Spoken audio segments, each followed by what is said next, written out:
মরিচের দ্বিগুণ ফলনে সাদা ডিমের খোসা এভাবে দেবেন? না, এভাবে নয়, চলুন দেখি কিভাবে দিতে হবে। শুরুতেই 8 থেকে 10টি ডিমের খোসা নিয়ে নেবেন, অবশ্যই সেটি যেন সাদা ডিমের খোসা হয়। এবার একটি পাত্র দিয়ে এটাকে সুন্দর করে গুঁড়া গুঁড়া করে নিতে হবে। আপনারা চাইলে পলিথিনের উপর এরকম বসিয়ে সুন্দর করে কিছুক্ষণ গুঁড়া গুঁড়া করে নিতে পারেন। আপনারা চাইলে ব্লেন্ডারও ব্যবহার করতে পারেন, যদি ব্লেন্ডার ব্যবহার করেন দ্রুত গুঁড়া গুঁড়া হয়ে যাবে। তো এরকম করে সুন্দর করে গুঁড়া করা হয়ে গেলে এই গুঁড়াগুলোকে অবশ্যই একটি পাত্রে রেখে দিতে হবে।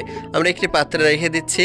তো এবার দিতে হবে এই উপাদানটি, এটি হলো চা পাতা। হ্যাঁ ভিউয়ার্স, আপনারা 2 চামচ পরিমাণ চা পাতা নিয়ে নেবেন, এর সাথে সুন্দর করে মিশিয়ে রাখবেন। আর এটি মিশিয়ে রেগুলার গাছের গোড়ায় দিতে হবে। আর এটি দিলে প্রচুর ফসফরাস, নাইট্রোজেন এবং পটাশিয়াম থাকবে।